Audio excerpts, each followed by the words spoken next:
சோசரம் friends, நம்ம தொடர்ந்து சிந்தையை குறித்து பார்க்குறோம். இன்றைக்கி யாத்திராகமம் 1வது அதிகாரம் 17வது வசனம். மருத்துவச்சிகளோ தேவனுக்கு பயந்ததினால் எகிப்தின் ராஜா தங்களுக்கு இட்ட கட்டளையின்படி செய்யாமல் ஆண் பிள்ளைகளையும் உயிரோடே காப்பாற்றினார்கள். அப்போது இதில் பார்த்தீங்கன்னா, இது நிறைய தடவை நம்ம நிறைய பேர்கிட்ட நீங்கள் தியானிச்சிருப்பீங்க, நிறைய தியானங்களில் நீங்கள் கேட்டிருப்பீங்க, உங்களுக்குள்ளேயே கூட இது காரியம் தெரிஞ்சிருக்கும். அந்த மருத்துவச்சிகள் பார்வோனுடைய கட்டளையை மீறி இஸ்ரவேல் ஜனங்களுடைய ஆண் பிள்ளைகளை காப்பாற்றுகிறாங்க. அப்போது இந்த மருத்துவச்சிகள் யாருக்கிட்ட போய் யாருடைய உத்தரவை மீறுறாங்க அப்படின்னா, ராஜாவுடைய உத்தரவை மீறுறாங்க. இவங்க யுத்த வீரன் கிடையாது, இவங்க போர் செய்கிறவங்க கிடையாது, இவங்க பலன் நிறைந்தவங்க, ஞானம் நிறைந்தவங்கன்னு அவங்களுக்கு வேறு எந்த குவாலிட்டியும் இல்லை. அவங்களுக்கு தெரிஞ்சதெல்லாம் அந்த மருத்துவத்துறை தான். அப்போது பார்வோனுடைய திட்டத்தை மருத்துவராக இருந்து, ஒரு மருத்துவச்சியாக இருந்து அதை முறியடிக்கிறாங்க. இதில் நீங்கள் இஸ்ரவேல் ஜனங்களில் ஒருவர் கூட ஞானம் மிக்கவர் இல்லையா? ஒருவர் கூட தைரியமானவர் இல்லையா? ஒருவர் கூட பலனே இல்லாதவங்களா? அவங்களால செய்ய முடியாத ஒரு காரியத்தை இந்த மருத்துவச்சிகளை கொண்டு தேவன் செய்கிறார். நம்ம நிறைய வேளையில் கர்த்தருக்காக ஊழியம் செய்யணும்னு நினைக்கும் போது நம்ம நிறைய நேரம் என்ன நினைப்போம்னா, நான் இன்னும் பைபிளை முழுசாக படிக்கலை, நான் இன்னும் என்னுடைய ஜெப வாழ்க்கையில் ஸ்திரப்படலை, நான் இன்னும் என்னுடைய பாவங்கள் எல்லாமே கழுவப்பட்டிருக்கான்னு எனக்கு நிச்சயம் இல்லை, இன்னும் எனக்குள்ளே நிறைய குறைகள் இருக்குது, என்னால் எப்படி கர்த்தருக்கு பிரயோஜனப்பட முடியும்?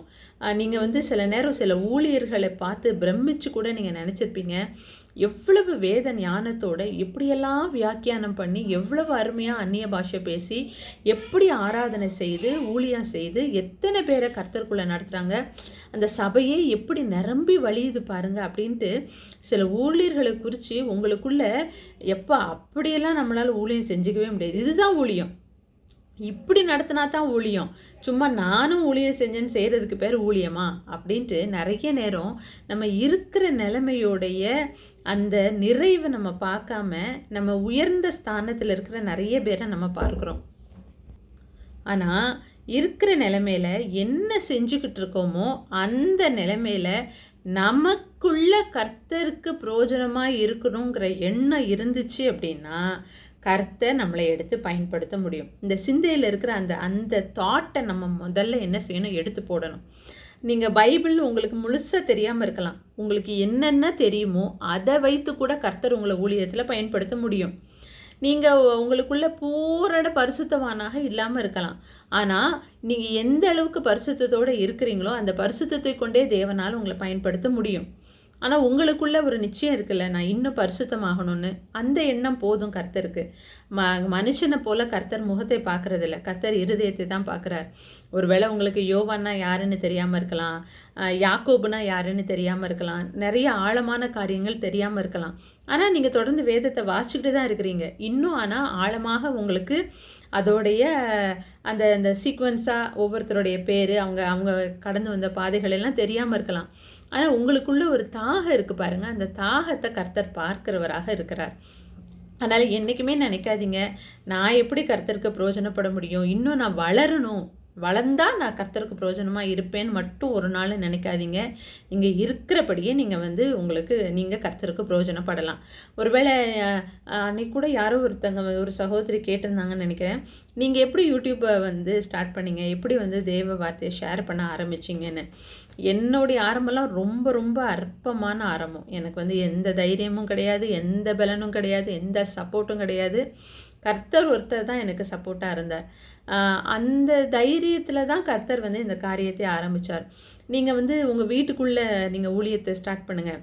நான் வீட்டில் தான் சிஸ்டர் இருக்கேன், நான் ஹோம் மேக்கராக இருக்கேன், எனக்கு ஒரு பெரிய நாலேஜ்லாம் இல்லை, நான் ரொம்ப வெளியே போக மாட்டேன், எனக்கு நிறைய ஃப்ரெண்ட்ஸ் இல்லை, இப்படி உங்களுக்குள்ளே நிறைய காரியங்கள் இருக்கலாம். நீங்கள் இருக்கிற இடத்துல உங்களுக்கு யாரை தெரியும், உங்களுக்கு உங்கள் குடும்பத்தை தான் தெரியும்னா அவங்களுக்கு ஊழியம் பண்ணுங்கள்.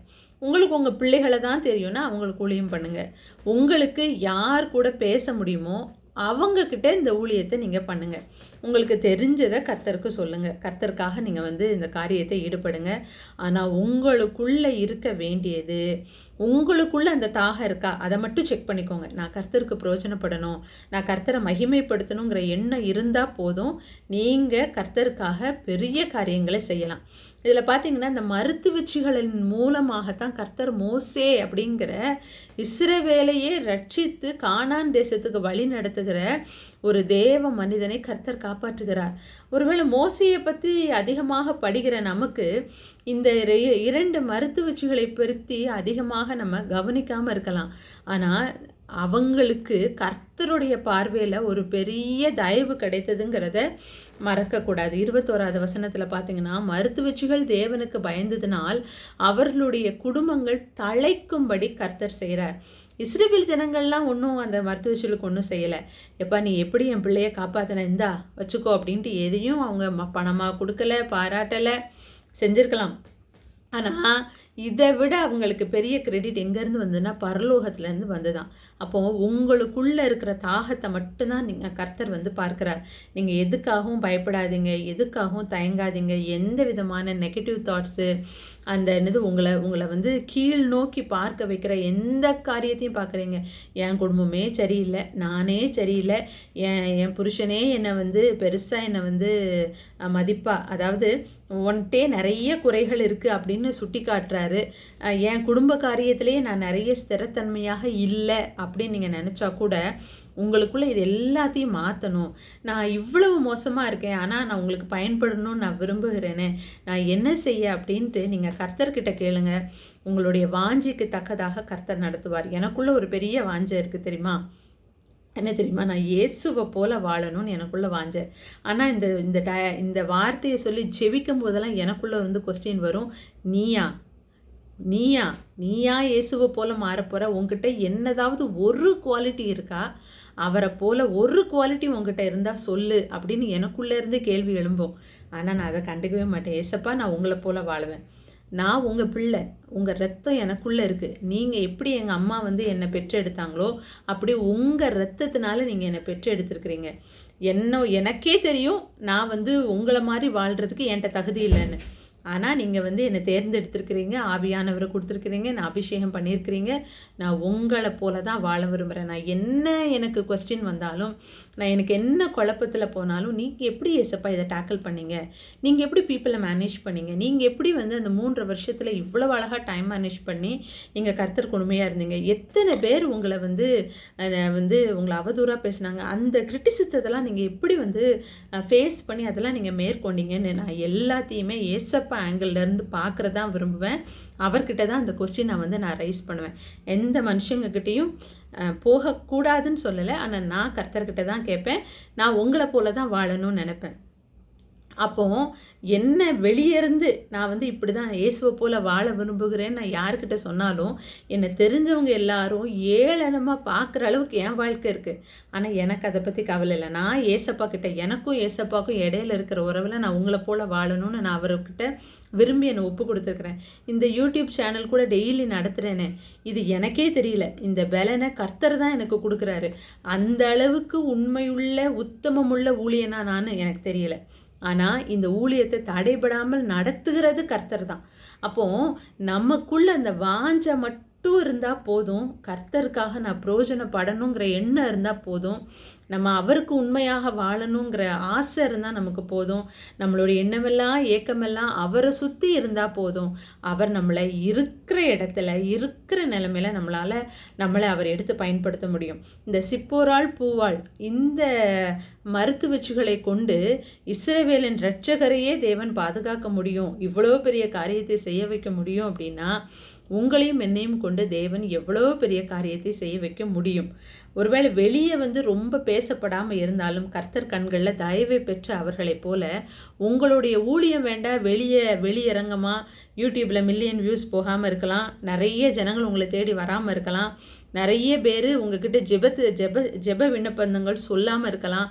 ஆனாலும் நீங்கள் தேவ பார்வையில் ஊழியராக வல்லமை மிக்கவங்களாக உண்மையுள்ள ஸ்தானாதிபதியாக உங்களை உயர்த்த தேவன் சித்தமுள்ளவராக இருக்கிறார்.